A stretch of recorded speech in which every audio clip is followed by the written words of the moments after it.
देखेंगे हमारे प्यारे साथियों, जितने भी स्टूडेंट अभी कुछ दिनों पहले यानी कि 3 से 4 रोज़ हुए हैं एग्ज़ाम को गुज़रे हुए, जितने भी स्टूडेंट फ़ुक़ानिया और मौलवी की परीक्षा दिए थे, तो परीक्षा के बाद सभी का इंतज़ार होता है कि मेरा रिज़ल्ट कब आएगा।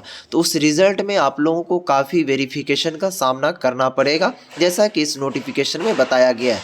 उस नोटिफ़िकेशन में बताया गया है कि पहले आप लोगों का एज वेरिफ़िकेशन होगा, यानी कि ये एज वेरिफ़िकेशन क्या है वो भी बताएँगे। अगर आपका एज जो है वो वेरिफिकेशन में रिजेक्ट कर दिया जाता है तो आपका रिज़ल्ट भी जारी नहीं होगा, या तो आपको फ़ेल किया जाएगा और पेंडिंग कर दिया जाएगा। तो आइए इस वीडियोज़ में हम पूरी तफ़सील से वज़ाहत करेंगे कि ये क्या है, कौन सी नोटिफ़िकेशन है, ठीक है? इससे आपको कैसे बचना है, इसका समाधान क्या है? तो इसके लिए प्यारे साथियों, अब तमाम साथियों की एक दरख्वास्त है, रिक्वेस्ट है, इसी तरह की पल-पल की ख़बर मदरसा बोर्ड हो या फिर संस्कृत बोर्ड हो, ठीक है? पाने के लिए इस चैनल को ज़रूर सब्सक्राइब कर लीजिएगा ताकि आपको हर ख़बर और हर अपडेट यहाँ पर मिले। तो चलिए शुरू करते हैं। देखेंगे प्यारे साथियों, हमारे पास एक पेपर का कटिंग है जिसको बिहार क्या कहते हैं, शिक्षा विभाग के आदेश पर इस आर्टिकल को जारी किया गया और छापा गया है। सबसे पहले देखेंगे, इसका हेडलाइन है रिज़ल्ट से पहले होगा उम्र का सत्यापन, ठीक है? अब इनका क्या मतलब होता है कि रिज़ल्ट से पहले होगा उम्र का सत्यापन? इनको समझने के लिए आपको इस पूरी नोटिफिकेशन को समझना होगा। सबसे पहले देखेंगे, कह रहा है कि मदरसा व संस्कृत बोर्ड का रिज़ल्ट जारी करने से पहले अभ्यर्थियों का उम्र सत्यापन होगा। उसके बाद फ़ुक़ानिया मौलवी की परीक्षा में उम्र का फर्जीवाड़ा सामने आने के बाद शिक्षा विभाग ने यह सख्ती की है। माध्यमिक शिक्षा निदेशक कन्हैया प्रसाद श्रीवास्तव ने एक परीक्षार्थी के उम्र सत्यापन का निर्देश दिया है। उसके बाद देखेंगे, साथ ही यहाँ पर कह रहा है कि सूबे में मदरसा बोर्ड में इस बार परीक्षा देने वाले 1 लाख से अधिक अभ्यर्थी हैं। ज़िले में मदरसा बोर्ड में 3000 से अधिक अभ्यर्थी परीक्षा दे रहे हैं और दे चुके हैं। अब इनका क्या मतलब होता है, इनको आप पहले समझने की कोशिश कीजिए। देखिए, यहाँ पर कहा जा रहा है, बिहार के माध्यमिक शिक्षा के जो सचिव हैं, ठीक है, उनका नाम है कन्हैया प्रसाद श्रीवास्तव।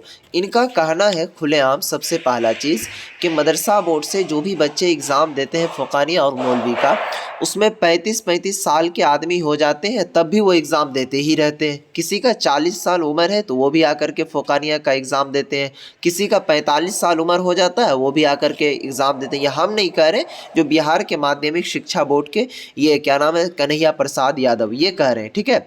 ये इनका खुलासा यही। अब आगे देखिए यहाँ पर क्या है, कह रहा है कि संस्कृत बोर्ड की परीक्षा 28 फरवरी से होने जा रही है। मुजफ्फरपुर समेत ज़िला के डीईओ को इसे लेकर निर्देश दिया गया है कि हर दिन एडमिट कार्ड के साथ 100 अभ्यर्थी बुलाए जाएंगे। उसके बाद देखेंगे, कह रहा है कि डीपीओ ने नेतृत्व में बीडीओ और क्या कहते हैं, साधन सेवी की टीम गठित करने का आदेश माध्यमिक शिक्षा निदेशक ने दिया है। अब यहाँ पर समझने की कोशिश कीजिए, कह रहा प्यारे साथियों कि रिज़ल्ट जारी करने से पहले एडमिट कार्ड के साथ 100 अभ्यर्थी बुलाए जाएंगे, ठीक है? यानी कि आप जिस भी ज़िला से ताल्लुक़ रखते हैं, क्या समझे, जैसे कि मान लीजिए सपोज़ आप मुजफ्फरपुर से रहने वाले हैं या फिर पटना से, तो हर ज़िला में एक शिक्षा विभाग का ऑफिस होता है, एजुकेशन ऑफिस जिसे कहा जाता है, डीईओ कार्यालय कहा जाता है, डिस्ट्रिक्ट एजुकेशन ऑफिस, ठीक है प्यारे साथियों? तो उसके अंदर एक दिन में 100 बच्चों को एडमिट कार्ड के साथ बुलाया जाएगा। वही चीज़ यहाँ पर लिखा हुआ है, ठीक है? उनके बाद देखेंगे, कह रहा है कि पर्दानशी महिला अभ्यर्थी रहेंगी मुक्त। गठित टीम द्वारा मूल प्रवेश पत्र के साथ भौतिक रूप से उपस्थित अभ्यर्थी का वास्तविक आयु एवं प्रवेश पत्र पर अंकित जन्म तिथि व फोटो के अनुसार आयु का सत्यापन किया जाएगा। आयु सत्यापन की इस प्रक्रिया में पर्दानशी महिला अभ्यर्थियों को मुक्त रखा जाएगा। अब इसका क्या मतलब हुआ? यानी कि प्यारे साथियों, 100 बात की एक बात, इसको ऐसे समझने की कोशिश कीजिए कि अगर आपका एज जो है वो मैच नहीं खाता है आपके बर्थ सर्टिफिकेट से या फिर आधार कार्ड से, तो आपका जो रिज़ल्ट जारी होने वाला है, ये रिज़ल्ट जारी नहीं होगा जब तक कि आपका उम्र वेरिफिकेशन ना हो जाए। क्योंकि मदरसा बोर्ड में अक्सर आधार कार्ड पे कुछ अलग डेट ऑफ बर्थ है या फिर डेट ऑफ बर्थ सर्टिफिकेट पर कुछ अलग डेट ऑफ बर्थ है और फ़ुक़ानिया के या फिर मौलवी के या फिर वस्तानिया के मार्कशीट सर्टिफिकेट पर दूसरा चीज़ करवा लेते हैं या फिर हो जाता है उसका।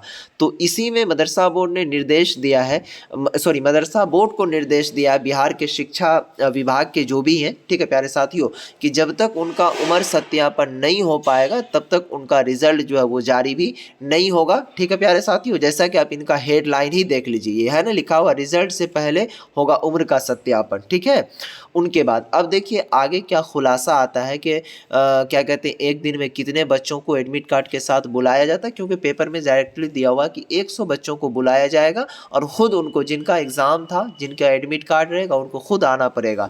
तो अब देखिए इस पर क्या कैसे क्या चीज़ होती है। नेक्स्ट खबर जैसे ही कुछ इनके ऊपर आ रही है, अभी तक तो मदरसा बोर्ड का इस पर कोई भी जवाब नहीं आया है, क्योंकि ये एजुकेशन विभाग के द्वारा ही नोटिस जारी किया गया। तो मदरसा बोर्ड अभी तक कुछ भी अपना निर्देश या फिर जवाब नहीं दिया है। जैसे ही वो जवाब निर्देश आता है तो आप लोगों को सभी चीज़ हम बताने की कोशिश करेंगे कि जाना पड़ेगा या फिर कहाँ पर कैसे क्या करना होगा। ठीक है, तो उस नोटिफिकेशन को पाने के लिए चैनल को ज़रूर सब्सक्राइब करके रखें, वरना आप अगर नहीं आपका उम्र सत्यापन होगा तो फिर रिजल्ट भी जारी नहीं होगा, जैसा कि आप यहाँ पर देख रहे हैं। ठीक है प्यारे साथियों, ये हिंदुस्तान पेपर का कटिंग है और हिंदुस्तान पेपर में ये अखबार में छपा गया। ठीक है प्यारे साथियों, और अगर आप लोगों को कोई भी चीज़ की जानकारी लेनी हो तो आप मुझसे इंस्टाग्राम पर ले सकते हैं, बात कर सकते हैं। मेरा इंस्टाग्राम आईडी है L2 भैया। ठीक है प्यारे साथियों, तो ये वीडियो पसंद आई तो लाइक कीजिए और सभी को शेयर कीजिए, क्योंकि प्यारे साथियों एक मुसलमान दूसरे मुसलमान का भाई है। अब उनको तक भी शेयर कर दें ताकि उनके भी नज़र में ये जानकारी हो जाए। तो अगर कोई हमसे बातचीत करना चाहते हैं तो वो मेरे इंस्टाग्राम आईडी पर जाकर के बात कर सकते हैं। मेरा इंस्टाग्राम आईडी है प्यारे साथियों L2 भैया। तो दीजिए इस वीडियो से इजाज़त, तब तक के लिए बाय, खुदा हाफिज़, अस्सलाम वालेकुम।